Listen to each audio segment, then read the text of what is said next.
Ya, saya mulai ya. Assalamualaikum warahmatullahi wabarakatuh. Ya, pada pagi hari ini kita akan masuk ke materi tentang kekongruenan ya. Jadi, nanti belajar tentang suatu bilangan bulat modulo. Nah, ini aritmetika modulo. Misalkan saya punya A dan M elemen bilangan bulat, kemudian M-nya lebih besar dari 0, kemudian ada A mod M gitu ya, atau A modulo M, itu artinya kita menentukan atau mencari sisa hasil bagi dari A oleh M. Jadi, atau bisa dituliskan juga A mod M sama dengan R, misalnya gitu ya. Nah, ini menurut Euclidean kemarin kita udah belajar bahwa saya bisa tuliskan bilangan bulat A itu sama dengan M kali Q tambah R.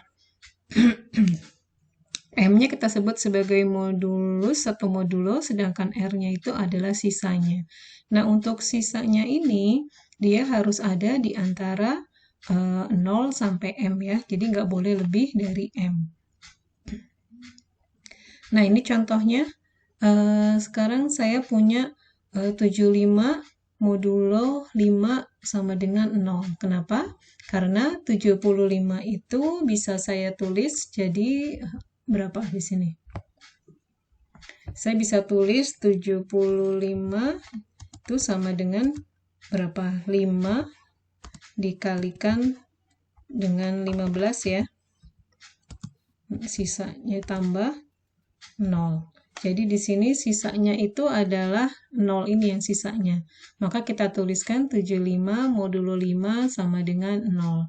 Kemudian 121 modulo 6 itu sama dengan 1. Kenapa? Karena saya bisa tuliskan lagi 121 itu sama dengan berarti berapa? 6 saya kalikan dengan 20 ya. Sisanya adalah 1. Maka 121 modulo 6 sama dengan 1. Nah, sekarang berapa 0 modulo 13? Silakan saya buka. Berapa min 42 modulo 9? Jadi satu-satu kerjain ya. Mungkin ada yang ngerjakan yang 0 modulo 13, kemudian ada yang mengerjakan min 42 mod 9.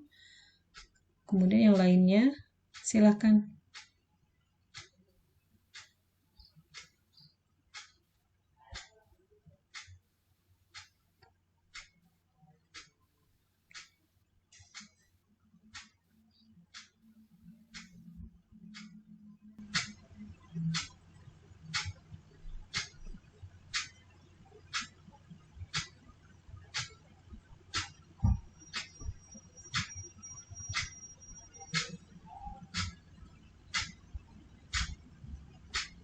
Ganti warna, beda-beda warna ya, biar nggak numpuk. Kelihatannya merah semua.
Oke, ada yang mengerjakan tadi 0 sama dengan 13 kali 0 ditambah 0 ya. Oke, berarti 0 modulo 13 hasilnya berapa? Hasilnya 0 ya. 0 mod 13, 0. Oke, kemudian Yang min 42. Min 42 itu sama dengan 9 kali min 5 tambah 3. Oke, berarti min 42 modulo 9 sama dengan 3. Yang min 85 sudah? Oke, min 85 ini ada yang mengerjakan, ada 2 ya. Tadi 12 dikalikan, nah ini ada yang 12 dikalikan min 7 ditambahkan min 1. Ada juga yang min 85 sama dengan 12 kali min 8 tambah 12. Tambah 11, sorry. Kira-kira yang mana nih yang benar? Tadi ingat sisanya itu harus ada di antara 0 sampai kurang dari M ya. Jadi sisanya itu usahakan tidak negatif. Jadi yang 12 kali min 7 tambah min 1 itu belum benar ya. Jadi yang benar adalah min 85 sama dengan 12 kali min 8 tambah 11. Oke. Kemudian yang min 123. Min 123 itu sama dengan 45 dikalikan min 3 ditambah 12. Oke. Yang terakhir, min 2309 itu sama dengan 74 kali min 31 ditambah 15. Oke, tambah 15 atau ada lagi yang lain?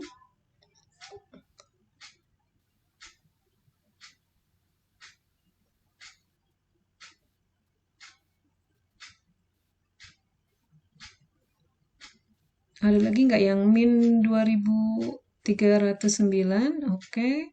Ada yang 74 dikalikan min 32 tambah 59. Nah, ini ada 2 ya.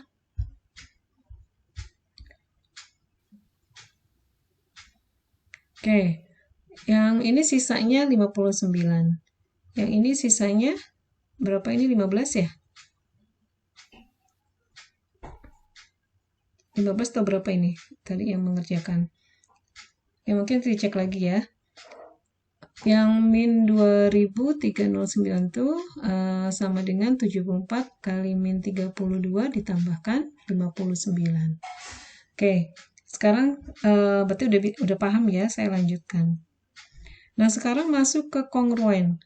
Misalkan saya punya 38, mod 5 itu sama dengan 3, dan 13 mod 5 sama dengan 3. Artinya di sini sisanya sama-sama hasilnya 3. Sehingga kita bisa menuliskan 38 kongruen dengan 13 modulo 5. Gitu ya. Ini tanda kongruennya kayak ada ini ya, garis 3 di sini. Kemudian misalkan A, B, dan M bilangan bulat, kemudian M-nya besar 0, maka A kongruensi B modulo M jika M habis membagi A min B. Ini definisinya ya. Jadi kalau dikatakan A kongruensi B mod M, itu artinya M habis membagi A min B. Kemudian jika A tidak kongruen dengan B dalam modulus M, maka kita menuliskan, nah ini sebenarnya harusnya coretnya di sini ya. Di tanda yang kongruensi ini dicoret. Artinya A tidak kongruen dengan B modulo M. Artinya tidak kongruen, artinya kita bisa juga mengatakan dia tidak memiliki sisa yang sama. Nah, sekarang selidiki, apakah pernyataan berikut benar? Yang pertama, 27 kongruensi 2 mod 5. Apakah benar? Oke, Mbak Dinar bilang benar. Alasannya kenapa, Mbak? Bisa dituliskan, tadi katanya A kongruensi B mod M artinya dia itu adalah M membagi habis A min B. Berarti gimana? Karena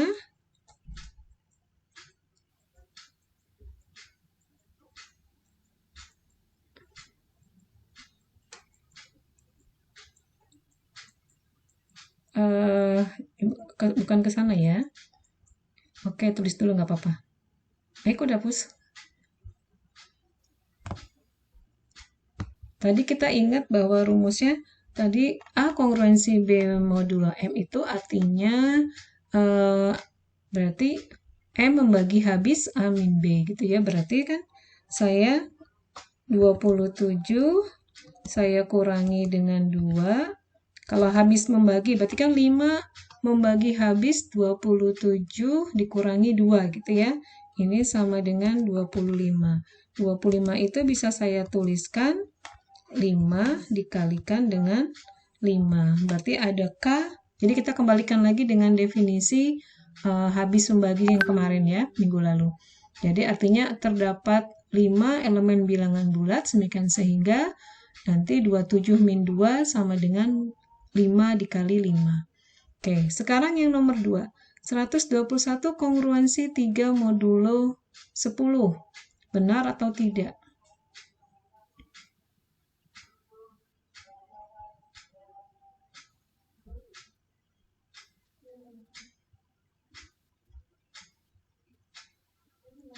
Oke, ada yang jawab salah katanya. Silakan, kenapa salah? Jadi Anda harus bisa menuliskan alasannya. Kenapa 121 tidak kongruensi dengan 3 modulo M?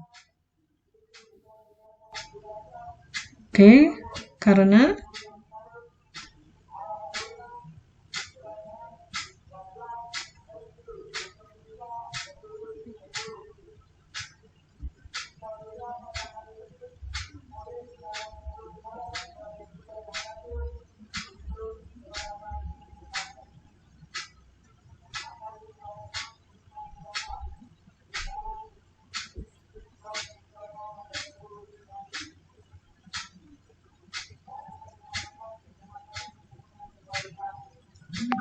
oke, 121 dibagi 10 sisa 1 dan 3 dibagi 10 sisa gimana nih? Ya, harusnya gini. Anda balikan lagi ke tadi, kayak saya bilang bahwa dia itu adalah tadi kan dikatakan kongruensi, berarti 121 dikurangi 3 itu sama dengan berarti berapa? 119 ya? 118. 118 itu adakah kita bisa adakah suatu elemen bilangan bulat K sehingga 118 itu sama dengan K kali 10. Kan tidak ada ya. Jadi kalimatnya gimana?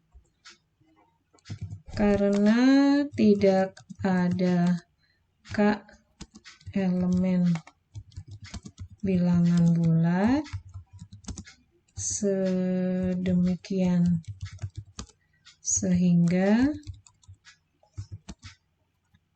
berapa tadi? 121 dikurangi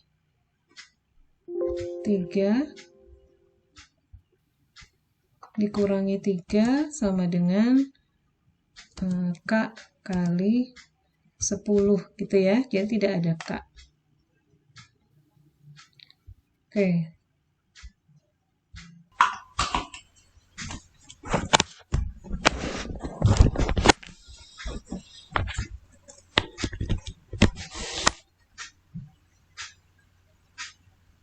You are now unmuted. Oke, untuk selanjutnya yang C bagaimana? Apakah yang C benar? Oke, yang C benar. Artinya ada K-nya berapa K-nya?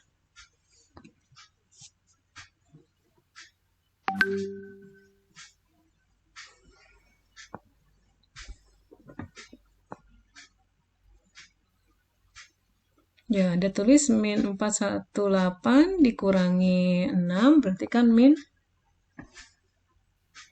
berapa? Min 424 ya. 424 itu K-nya berapa? K-nya min 53. Oke, bisa. Yang D benar atau salah?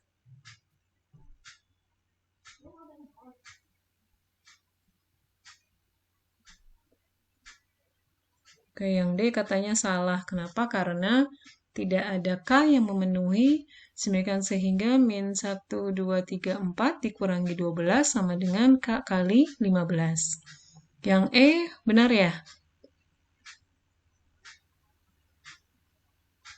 Yang E benar? Benar atau salah yang E? Oke, yang E benar. Ada K-nya berapa K-nya?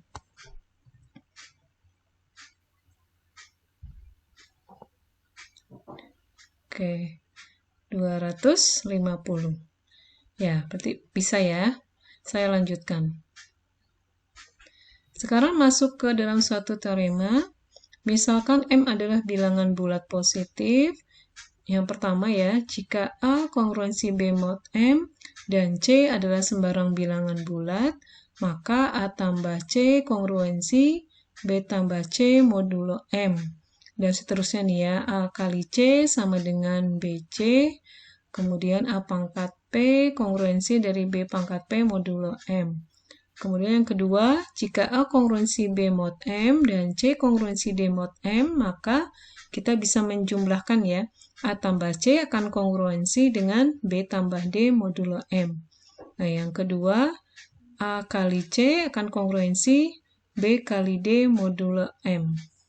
Nah, yang pertama itu ya, misalkan saya ingin membuktikan yang satu, saya tulis di sini aja ya. Terus ke inian.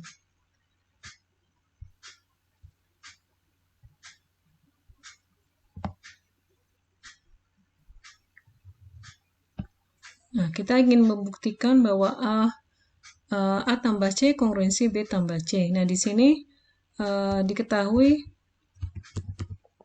A kongruensi B mod M. Berarti karena A, terus kongruensinya gimana nih ya? Saya nggak ada. Kongruen aja deh ya, pakai tulis aja. Kongruen dengan B mod M, maka saya bisa tuliskan apa? Terdapat K1 elemen bilangan bulat, sehingga saya bisa tuliskan apa? A min, saya tuliskan ya. A min B ini sama dengan K1 dikalikan M gitu ya.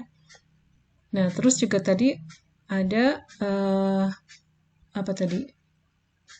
A kongruensi B gitu ya. Nah, akan ditunjukkan bahwa A tambah C kongruensi B tambah C modulo M. Kira-kira bagaimana ini? Saya buka. Anda lanjutkan, coba.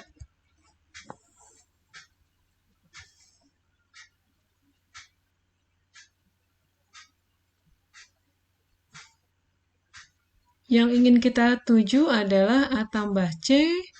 Jadi yang akan, saya tulis ya, yang akan dibuktikan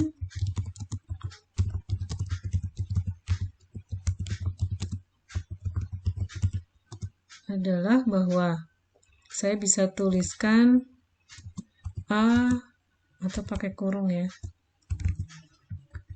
A ditambahkan C, terus saya kurangi dengan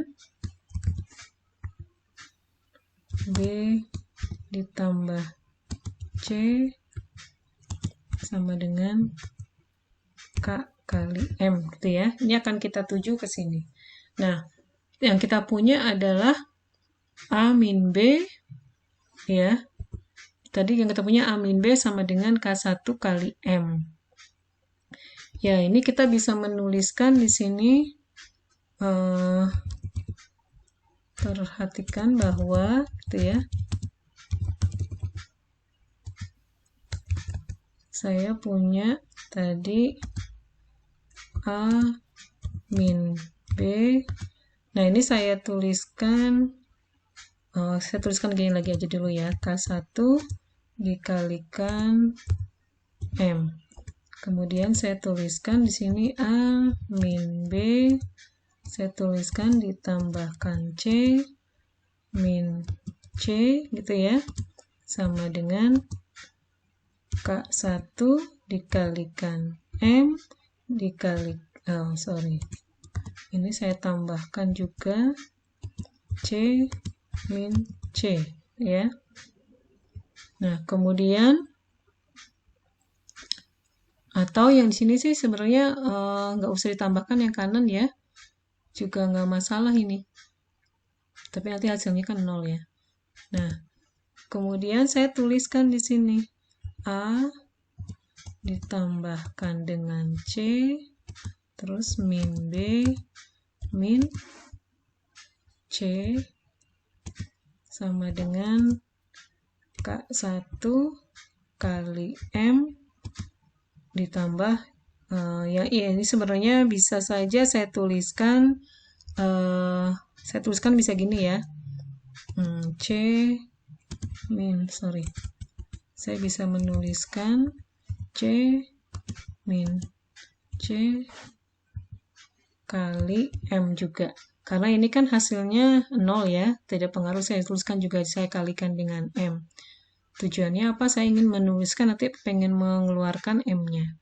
Nah, dari sini saya bisa tuliskan A ditambah C, gitu ya, dikurangi dengan B ditambah C, ini akan sama dengan, nah di sini kita tuliskan ini K1 ditambah C min C, gitu ya, dikalikan dengan M.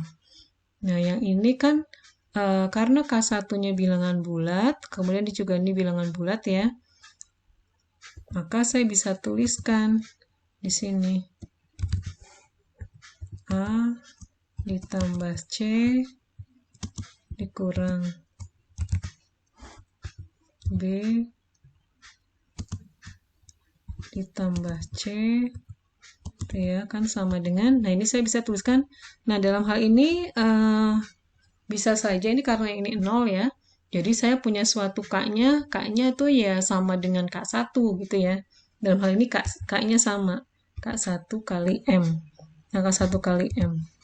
Nah di sini maka akibatnya apa? Sehingga, atau jadi gitu ya, jadi saya bisa menyimpulkan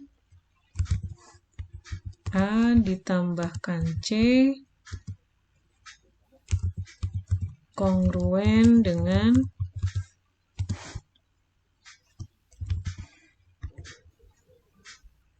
B tambah C modulo M. Itu ya.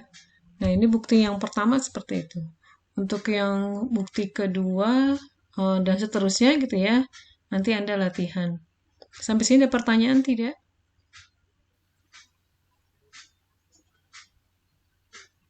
Kalau tidak ada, saya lanjutkan ya. Jadi nanti jam 10.10 ada post test.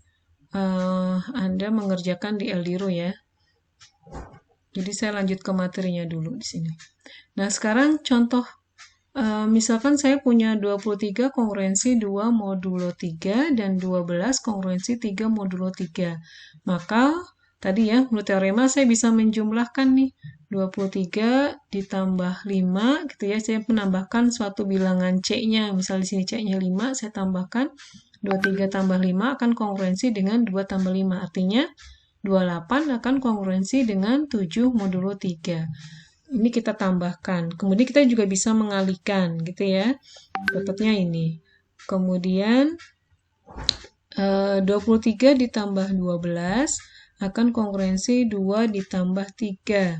Nah, ini kita bisa menginikan ya. Jadi ini A ditambah C gitu ya. Ini juga B ditambah dengan D.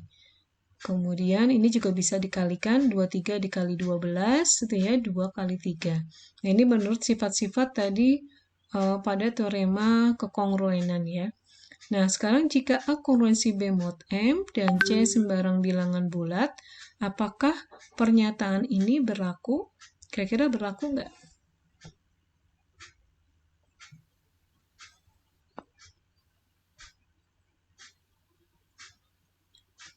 Misalnya kayak saya punya 23 kongruensi 2 mod 3.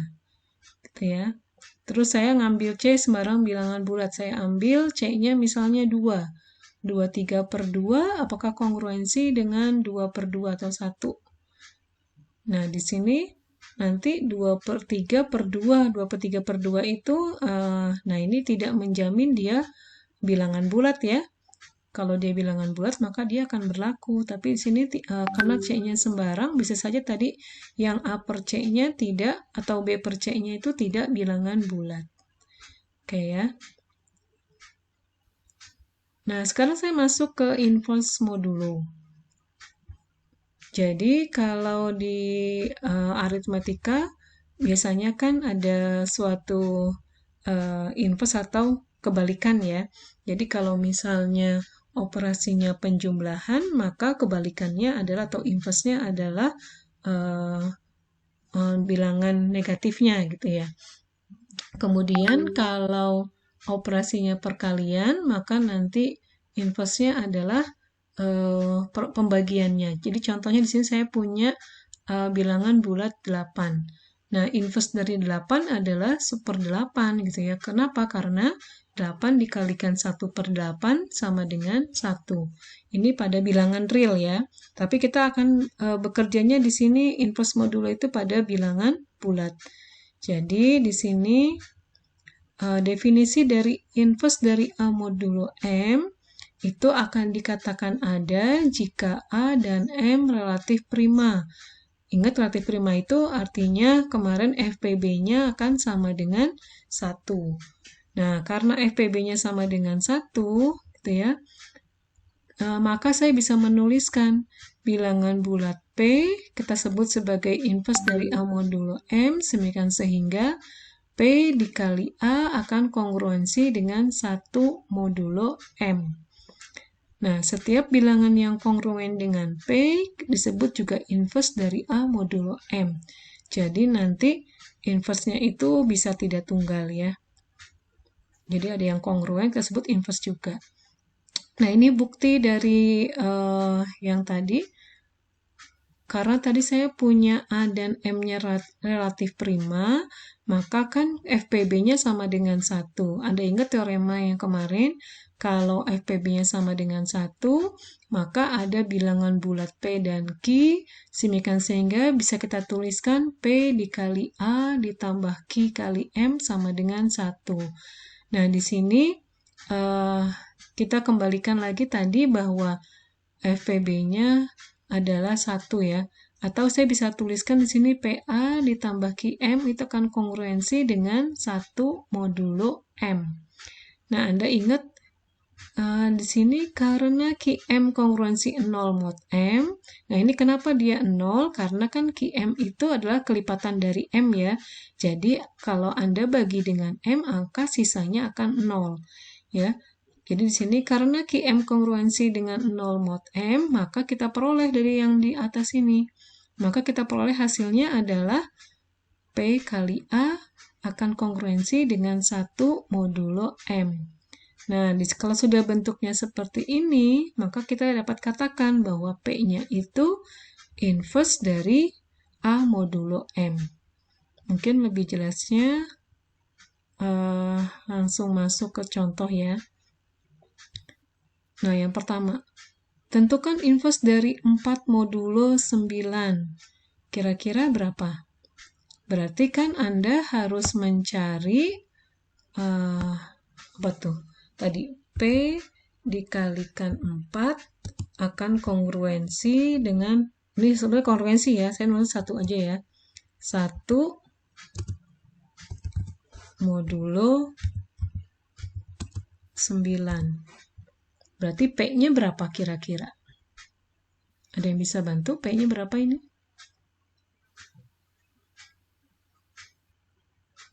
Atau artinya di sini saya bisa tuliskan lagi 4P, ingat dikurangi 1, itu sama dengan K kali 9 ya. Berarti kira-kira yang berapa tuh P-nya? Yang menghasilkan sedemikian sehingga saya bisa menuliskan 4P min 1 sama dengan K kali 9.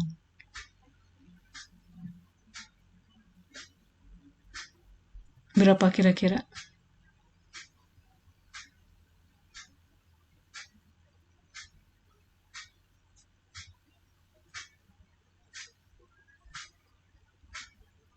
7. Yang lain? Ada yang menjawab P-nya 2. Kalau P-nya 2, Anda masukkan ya. 4 kali 2, 8. 8 kurang 1, 7. Nah, 7 tidak bisa dituliskan. Jadi, K kali 9 ya.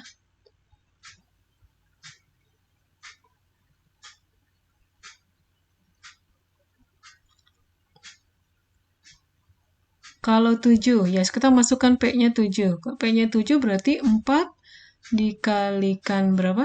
7, 28. 28 kurang 1, 27. 27 bisa Anda tuliskan jadi 3 kali 9. Oke, berarti 7-nya bisa ya. Jadi inverse-nya adalah 7. Sehingga saya bisa tuliskan it's inverse dari 4 modulo 9 adalah 7. Nah, adakah inverse yang lain? Jadi artinya ada nggak nilai P yang lain selain 7, sehingga berlaku seperti ini? Oke, ada yang menjawab min 2, gitu ya. Coba Anda masukkan, kalau min 2 berarti kan 4 kali min 2, min 8 ya. Min 8 kurang 1, min 9. Oke, min 9 bisa dituliskan jadi min 1 kali 9. Oke, min 2 bisa. Ada lagi yang lain tidak?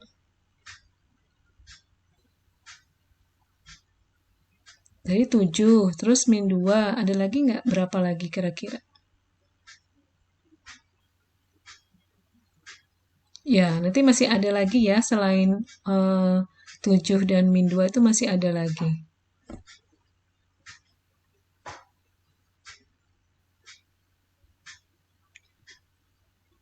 14 ya? Ada yang menjawab 14 nih, bener gak? Coba dihitung 4 dikali 14, berarti berapa? 56 ya? 56 dikurangi 1, 57, 56, 55. 55 tidak bisa dituliskan sebagai K kali 9 ya. Berarti tidak bisa.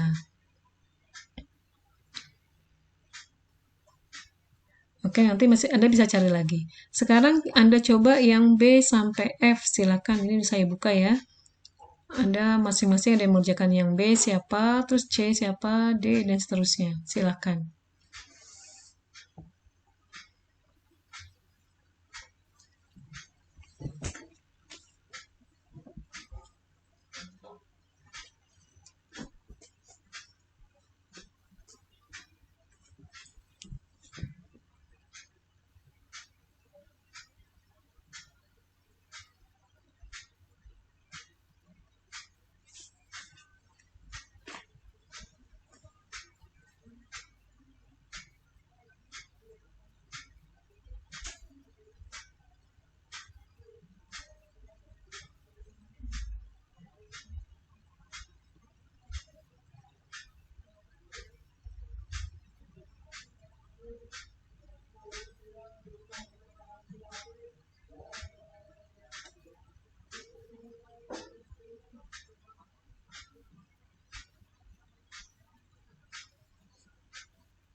Yang B belum ada yang mengerjakan ya.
Ya, yang C, P-nya 5 ya.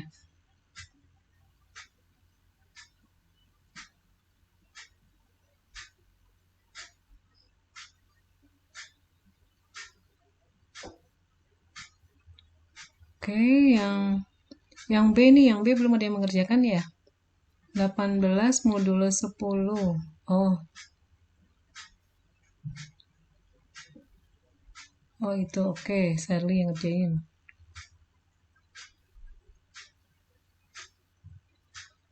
Oke, katanya karena GCD-nya adalah GCD dari 18 dan 10 adalah 2, maka tidak mempunyai inverse ya. Jadi tadi kan syaratnya dia harus relatif prima ya. Kalau relatif prima maka dia punya inverse. Sedangkan 18 dan 10 itu tidak relatif prima. Jadi dia tidak punya inverse. Oke. Yang D, yang D 21 modulo 26. Hasilnya P-nya adalah 5 katanya. Oke, yang E mana nih yang E? Yang O di atas ya.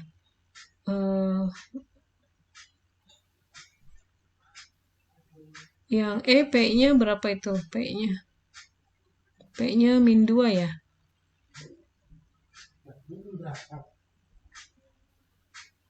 Oke, P-nya 2, min 8 min 1. Oke, P-nya 2. Sedangkan yang F, mana hasil yang F nih? Min 9 bawah, oke. P-nya adalah min 3. Oke, bisa semua ya. Ya, ini sekarang jam berapa? Sudah pada absen? Sekarang 9.40. Oke. Ini ya, karena saya ada keperluan dari LPPM, jadi ini kuliahnya saya cukupkan. Nanti Anda siap-siap post test ya, jam 10.10 tadinya. Atau saya majukan dulu ya. Saya majukan jam 10 ya. Oke, saya akhiri dulu ya perkuliahan kita kali ini. Wassalamualaikum warahmatullahi wabarakatuh. Waalaikumsalam warahmatullahi wabarakatuh.